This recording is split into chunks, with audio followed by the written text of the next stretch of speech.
ये कहानी एक ड्रीम गॉड यानी कि ख्वाबों के देवता की है।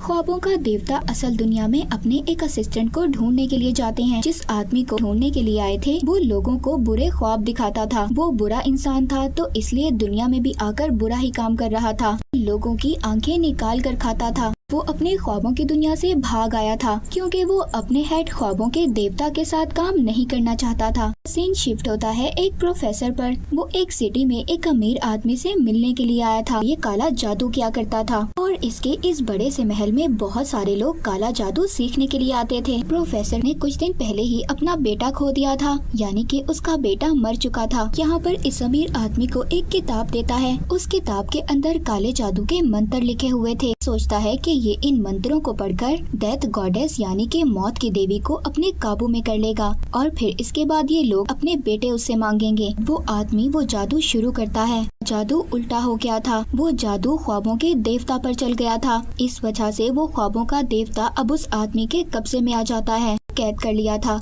ये आदमी जो काला जादू किया करता था, इसको जादू कोई अच्छी तरह नहीं आता था। इनको अभी तक ये लग रहा था कि इन्होंने मौत के देवता को कैद किया है। ये उस ख्वाबों के देवता की 3 चीजों को चुरा लेते हैं। एक हेलमेट जो कि एक जादुई हेलमेट था, दूसरा एक रूबी जो कि एक लॉकेट में थी और तीसरा जादुई रेत की पोटली थी। ख्वाबों के देवता के होश में आते ही वो आदमी उससे अपने बेटों को मांगता है। उनको बिल्कुल भी जवाब नहीं देते। कैद करने की वजह से पूरी दुनिया में सिस्टम तबाह हो जाता है क्योंकि ख्वाबों के देवता का जो काम था वो कोई भी नहीं कर रहा था। जितने भी लोग नींद में थे वो सब के सब मर गए थे। 10 लाख से ज्यादा लोग थे जो नींद में ही मर गए थे। अब उस अमीर आदमी के पास ख्वाबों के देवता का वही असिस्टेंट भी आता है जो चाहता था कि वो आदमी और भी ज्यादा ख्वाबों के देवता को अपनी कैद में रखे। वो उस ख्वाबों के देवता के गिर्द एक जादुई घेरा बनाते हैं और उसको एक मजबूत ग्लास कवर में बंद कर देते हैं। वहाँ पर गार्ड्स दवाई खाया करते थे ताकि उन लोगों को नींद न आए। अगर हम सो गए तो ये हमें मार देगा। ख्वाबों के देवता के पास एक बर्ड भी था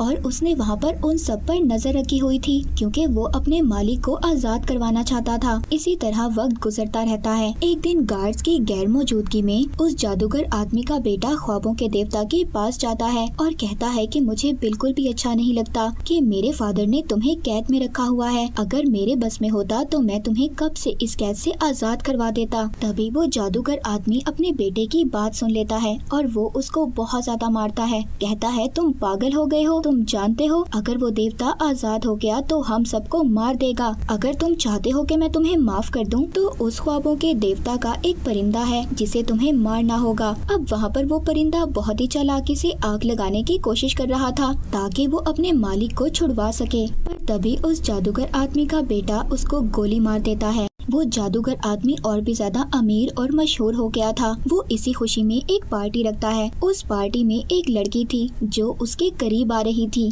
वो अब प्रेग्नेंट हो चुकी थी और वो उस आदमी को अपने बच्चे के बारे में बताती है, मगर वो आदमी ऐसा कुछ भी नहीं चाहता था। इसलिए अब उस लड़की को गुस्सा आ जाता है और वो अब उस जादूगर से वो तीनों चीजें चुरा कर भाग गई थी। वो ही तीनों चीजें जो इस जादूगर आदमी ने ख्वाबों के देवता से छीनी थी। ये सब बातें जादूगर बताने के लिए आता है और कहता है कि मैं तुम्हें छोड़ सकता हूँ अगर तुम मुझे ये वरदान दे दो कि मैं कभी ना मरूं। जब वहाँ पर ख्वाबों का देवता उस जादूगर को कोई भी जवाब नहीं देता तो गुस्सा आ गया था और वो अब वहाँ पर अपने बेटे से लड़ने लगता है। इसी लड़ाई में जादूगर की जान चली गई थी। उस जादूगर आदमी का बेटा ख्वाबों के देवता से ये कह रहा था कि मैं तुम्हें छोड़ सकता हूँ मगर इसके बदले तुम्हें मेरी जान बख्शनी होगी।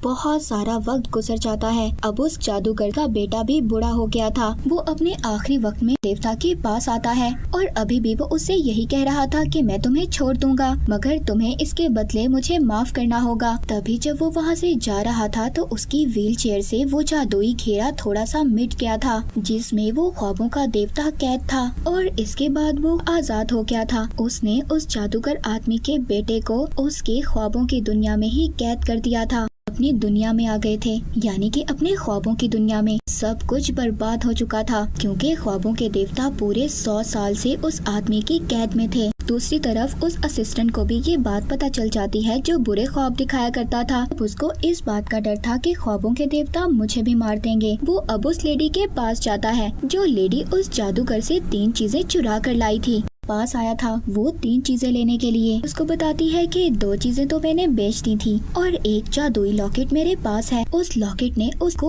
अभी तक जवान कर रखा था। असिस्टेंट उस लेडी से वहाँ से जबरदस्ती करने की कोशिश कर रहा था तो उस जादुई लॉकेट से उस असिस्टेंट को उसकी सपनों की दुनिया में कैद कर देती है। वहीं पर अब ख्वाबों के देवता को दोबारा से अपनी दुनिया बनाने के लिए अपनी 3 जादुई चीजों की जरूरत थी। इसीलिए ये फैसला करते हैं कि वो 3 देवियों को बुलाएंगे जो इस ख्वाबों के देवता को उन चीजों के बारे में बता सकती थी। बुलाते हैं और उन 3 देवियों को एक सांप का तोहफा देते हैं। बताती हैं कि तुम्हारी जादुई रेत की पोटली एक लड़की के पास है जो दुनिया से डीमंस को भगाने का काम करती है, और दूसरा तुम्हारा जो हेलमेट है वो नर्क यानी के दोज़ख में है, और तीसरा तुम्हारा जादुई लॉकेट जिसके अंदर रूबी है वो एक लेडी के पास है। फिर इसके बाद वो लेडी अपने बेटे से एक हॉस्पिटल में मिलने के लिए जाती है मगर उसका बेटा बूढ़ा हो चुका था। उस लॉकेट ने उस लेडी को अभी तक जवान कर रखा था। कहती है कि जब ख्वाबों का देवता तुम्हारे पास ये लॉकेट लेने के लिए आए तो तुम उसको ये लॉकेट देकर अपनी जान बचा लेना। लॉकेट उतारकर अपने बेटे को दे देती है। जैसे ही वो लॉकेट उतारती है वो बूढ़ी होकर मर गई थी।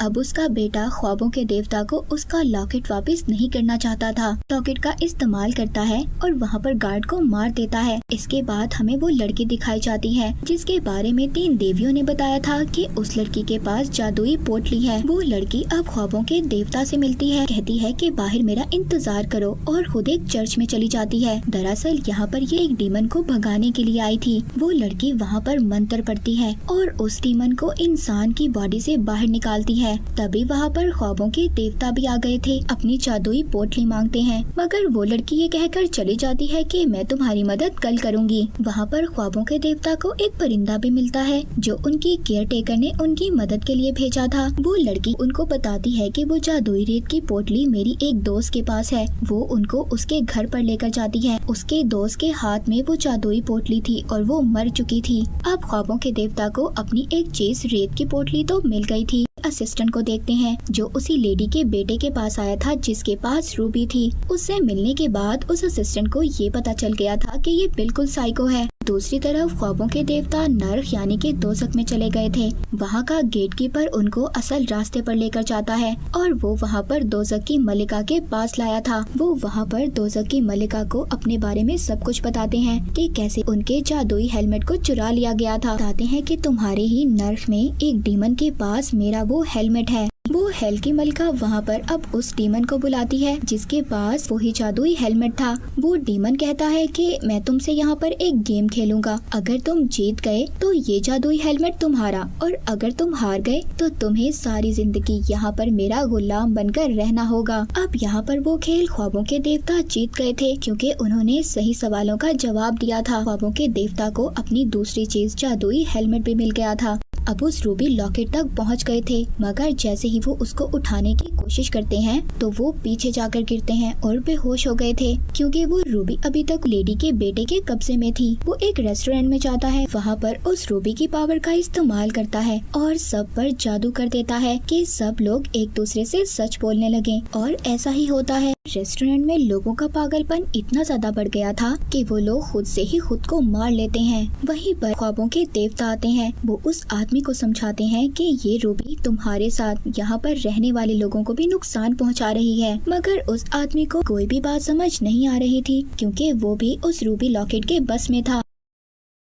देवता उस आदमी को ख्वाबों की दुनिया में कैद करने की कोशिश कर रहे थे मगर वो आदमी खुद से ख्वाबों की दुनिया में चला गया था और वहाँ पर देवता को मारना चाहता था। वहाँ पर ख्वाबों के देवता उस रूबी की पावर को सारा अपने कंट्रोल में कर लेते हैं। उस लेडी के बेटे को हमेशा के लिए उसके ख्वाबों में कैद कर दिया था और इस आदमी का किस्सा यहीं पर खत्म हो जाता है। तीनों चीजें मिल चुकी थी और वो बिल्कुल मुकम्मल हो गए थे। अब जो मौत की देवी थी वो ख्वाबों की देवता की बहन थी। अपनी बहन डेथ गॉडेस यानी के मौत की देवी से मिलने के लिए जाते हैं मगर ख्वाबों के देवता अभी भी कुछ अलग महसूस कर रहे थे क्योंकि वो ये सोच रहे थे कि उनके बहन भाइयों में से उन्हें कोई भी बचाने के लिए क्यों नहीं आया। डेथ गॉडेस अपने भाई को अपने साथ चलने के लिए कहती है देखते हैं कि उनकी बहन की जॉब कितनी ज्यादा मुश्किल है कि लोग तो मरने के लिए कभी तैयार ही नहीं होते और आखिर में उन लोगों का गुस्सा मेरी बहन यानी कि मौत की देवी को बर्दाश्त करना होता है। उनकी बहन बताती है कि आहिस्ता आहिस्ता मुझे आदत हो गई और अब मैं भी तुम्हें यही कह रही हूँ कि तुम अपनी ख्वाबों की दुनिया को दोबारा से बना सकते हो। ख्वाबों के देवता थे, उन्होंने अलग अलग लोगों को अलग अलग काम करने के लिए रखा हुआ था। उनकी केयर टेकर बता रही थी कि हमारी दुनिया से आपके असिस्टेंट अभी भी 3 गायब हैं। उनके गायब होने का जिम्मेदार खुद को समझ रहे थे और वो कहते हैं कि अब मुझे इन सब को वापस लाना होगा। अब सीन एक न्यू कैरेक्टर रोज पर शिफ्ट होता है। वो और उसका भाई दोनों अलग हो गए थे। उसके भाई को एक फैमिली को दे दिया गया था। वहाँ पर रोज अपने भाई को ढूंढ रही थी। ख्वाबों के देवता कहते हैं कि मैंने रोज पर नजर रखी हुई है और उसी की मदद से मैं अपने तीनों असिस्टेंट को ढूंढ कर लाऊंगा। पर ख्वाबों के देवता रात ही में रोज पर नजर रख सकते थे, इसीलिए वो दिन में अपने एक परिंदे को उस पर नजर रखने के लिए भेज देते हैं। रोज अपने दोस्त के साथ अपने भाई को ढूंढने के लिए निकल जाती है। एक ऑर्फन हाउस में जाती है जहाँ पर उसका भाई रहा करता था। वो वहाँ की ऑर्फन हेड से पता करती है तो उसको पता चलता है कि उसके भाई को एक फैमिली ने अडॉप्ट कर लिया था। वो हेड ये भी बताती है कि तुम्हारा भाई एक अच्छी लाइफ गुजार रहा है जो तुम उसे नहीं दे पाओगी। अब जो बर्ड ख्वाबों के देवता ने रोज पर नजर रखने के लिए भेजा था वो आकर बताता है कि रोज अपने भाई को नहीं ढूंढ पा रही और सबसे हैरानी वाली बात ये थी कि वो अपने ख्वाब में भी जाकर अपने भाई को नहीं ढूंढ पा रही। तभी वो ख्वाबों के देवता के पास पहुंच गई थी। रोज को ये बताते हैं कि मुझे ऐसा लगता है कि तुम्हारा भाई मेरे एक असिस्टेंट के साथ है और अपने भाई को सिर्फ तुम ही ढूंढ सकती हो क्योंकि तुम एक वॉर्टेक्स हो। वॉर्टेक्स वो होती है जो अपने ख्वाबों की दुनिया में रहकर दूसरे इंसान के ख्वाब में जा सकती हो। जब ख्वाबों के देवता के साथ रोज अपने भाई को ढूंढती है तो वो कामयाब हो जाती है। उसको उसका भाई मिल गया था और ख्वाबों के देवता को अपना असिस्टेंट मिल जाता है जो उनकी ख्वाबों की दुनिया से गायब हो गया था।